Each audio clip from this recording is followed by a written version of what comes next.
ሰላም ዲናችሁ በያላችሁበት ሁሉ ነገር ሰላም ነው። አሸይን እንዲወላችሁ እሞኝላችኋለሁ። በስጭስ ጎንዶሎ ወዳች ላይክ እና ሼር ያድርጋችሁ። ሀሳቦቻችሁ ለብዙዎች አካፍሉ። ለዚህ ሁሉ አመሰግናችኋለሁ። ሀሳቡ ሲሞቻችሁ 3000 ላይክ እንድትገጩን ቦቱትና ጎብዛችኋለሁ። ዛሬ ወደ ሚዛናችን ዘላችሁ የመጣነው ሶበር ዜና የኢራንን ቀጭን ማስጠንቀቂያ ነው። እንደምታውቁት በዛሬው ዕለት እስራኤል በሊባኖስ ዋና ከተማ ቤሩት የሚገኙ የሊባኖስ ዜጎች በሙሉ ጨርቄ ማቄ ቤቴ ኮቶቴ ልጆቼ ሳትል ከተማህን ለቀህ ውጣ ተብሏል። የሊባኖስ ህዝብ ከቤሩት ሙልጭ ብላችሁ እንድትወጡ እኔ ቤሩትን ልደበድብ ስለሆነ ለአነድ ልገለበጣብጣት ስለሆነ በሙሉ የቤሩት ሰዎች ከተማችሁን ለቃችሁ ውጡ። ኮተቴ ንብረቴ ልጄ ሚስቴ ልጄ የሚባል የለም ተለቃቅመ ውጣ ከገንዛ ሀገር ተብሏል። ምን ሲባል በጀት ልደበድብ ነው የቤሩትን ዋና ከተማ የሊባኖስን ዋና ከተማ በጀት አውድማለሁ በሚሳኤሎች እገለብጣለሁ። ስለዚህ ቶሎ ውጣ ብላለች። ኢራን ይህን ተከትለው እንግዲህ የመካከለኛው ምስራቅ እውነተኛ አንበሳ ኢራን ነች፣ እያጋሳች መታለች። ይሄንን እስራኤል እንደዛተችው ቤሩትን የምታወድምና የምትደበድብ ከሆነ እኔ ደግሞ ሰሜናዊ እስራኤልን ገርብጣለሁ።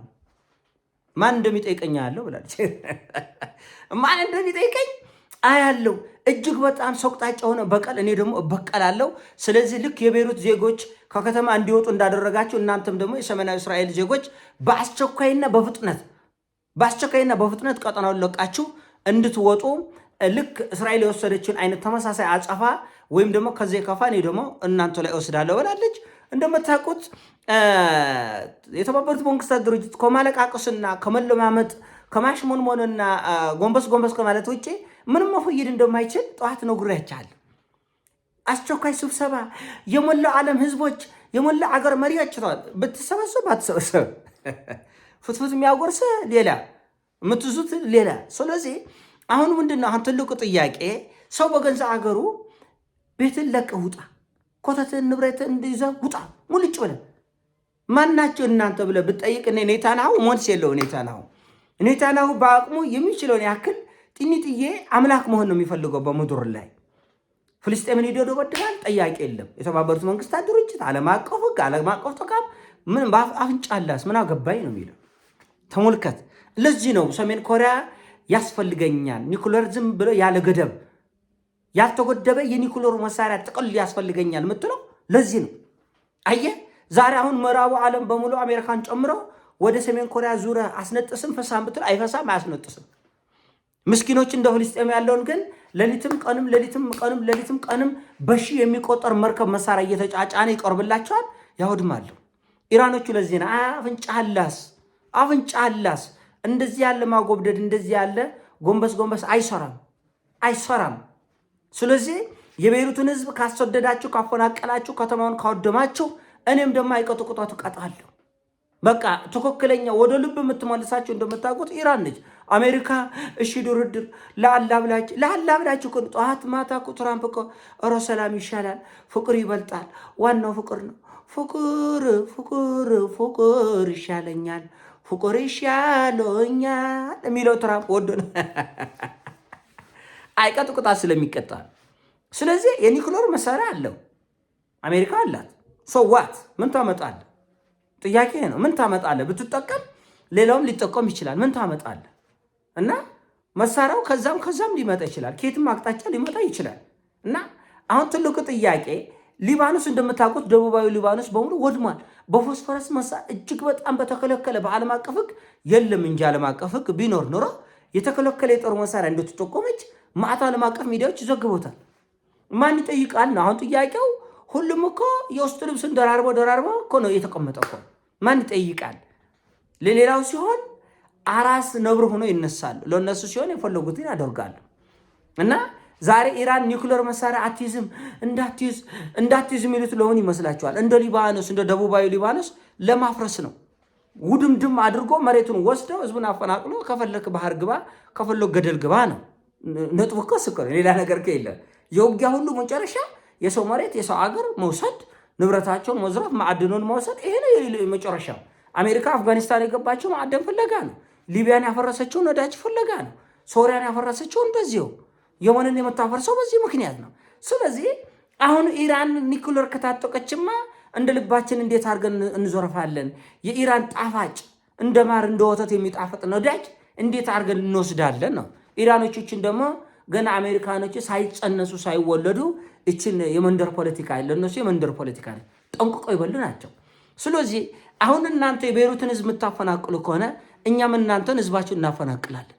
ሌላውን ህዝብ የምትመቱ ከሆነ እኛም እናንተን እንሞታለን። አንድ እኩል ነው ሂሳቡ። እናንተም ሰው እኛም ሰው። እንደ መልአክ አክት ለማድረግ አትሞክሩ፣ እንደ አምላክ አክት ለማድረግ አትሞክሩ ነው ዋናው ነጥቡ እኮ ነው። ስለዚህ አሁን እንዳልኳቸው የተኩስ አቁም ስምምነቱ በአሜሪካና በኢራን መካከል ሲፈረም ሊባኖስ እንዳትደበደብ ተፈራርመዋል። ለአላህ ብለሽ በአላህ ይሁንብሽ ከአላህ ታገኛለሽ አትምችን ያለች አሜሪካ እውነት አትምችን የለም። በዚህ በአንደኛው መቶ ክፍለ ዘመን አሜሪካ ጉልበት ስማ ይቅርታ ጠይቃ በውስጥ እኮ ፍቅር ነው የሚሻለው፣ ሰላም ይወርዳል፣ ዓለም አይዟቸው ሰላም ሊወርድ ነው። ተንቆጥቅጠው ሊሞት ነው። ምንም አታመጣም። ተዋጋ። ልትሞት ነው እንዴ ተንቆጥቅጣ? አፍሪካ ላይ ቢሆን ኑሮ ከዚህ እስከ ሰማይ ሰማያት ድረስ ትዘሉ ነበረ። እንደ ፌንጣ እስከ ሰማይ ድረስ እንዴ ዙል ትሉ ነበር። ኢራን ላይ ነው እንደ ተረጋጋች ሶክ ናቸው። ይህን እኛ ስላየን ደስ ብለናል። ኢራን ህዝብ ቢጎዳም ቢወድቅም ቢወድምም ቢቆስልም እንኳን እንደ አንበሳ በዓለም ፊት ስሙን በወርቅ አጽፎ ነው ሌላውን ህዝብ ነፃ አውጥቶ ነው ውጣ።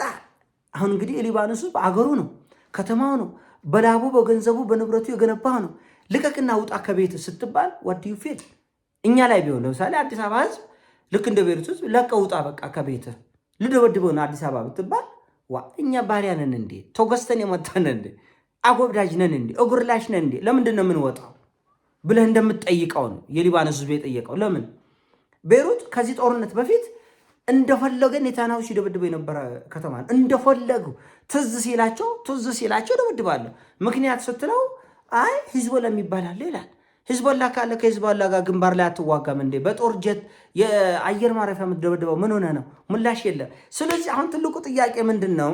በአሜሪካና በእስራኤል በኩል ራሱ የኢራንን ተውና ራሱ ሂዝቦላን መቋቋም ባለመቻሉ ኢራንን ለጊዜ ያዥልን፣ በስምምነት በድርድር ሰበብ ኢራንን ያዥልን፣ እንደምንም ብለሽ ያዥልን፣ ከዛ በኋላ ሂዝቦላን እንቆጥቅጥ ተረባርበን፣ ከዛ ደግሞ ወደ ኢራን እንሞለሳለን። ሂሳቡ ይሄ ነው። ስለዚህ ኢራኖቹ ደግሞ አራስ ነብር ናቸው። ዘለጉብ ነው የሚያሰኛቸው። ዘለጉብ ለማለት ነው እነሱ አቆብቁበው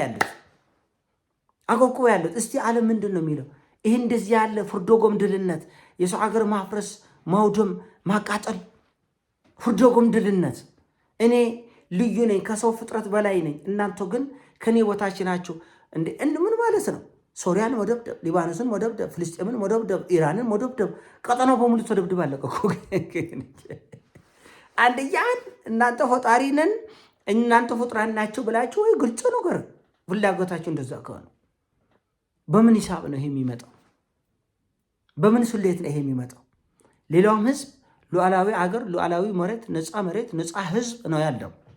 ስለዚህ እንደ ዓለም ተኮባብረ ከኖሩ እንደ ዓለም ተኮባብረ ይኖራል። ተደማምጠ ተኮባብረ በኩልነት ትኖራል። አይ እኔ ያቺ መሬት ደስ ብላኛለች፣ ሳር አላት፣ ቄጤማ አላት፣ ልቆቀው። ለምን? አሁን ጥያቄ እኮ ለምን ነው ቢጠየቅ ደግሞ ያኮርፋሉ። ችግሩ ከስቆ ነው ይላል። ለምንድን ነው? ስለዚህ አሜሪካን ያላቸው መብቶች ሶማሌዎች አላቸው፣ ማዳጋስካሮች አላቸው፣ አፍሪካውያን በሙሉ ኢትዮጵያውያን፣ ኬንያኖች አለን፣ ቡርኪና ፋሶ ህዝብ፣ ኒጀርስ፣ ጋና ህዝብ፣ ዚምባብዌ ህዝብ አለን። ሁሉም አገር ሁሉም ህዝብ እኩል ነው። አንተ ጥቁር ስለሆንክ እኔ ጥቁር ስለሆንክ፣ አንተ ነጭ ስለሆንክ አንተ ረጅም ስለሆንክ እኔ አጭር ስለሆንክ አንተን አምላክ እኔን ፍጡራት አያደርገኝም።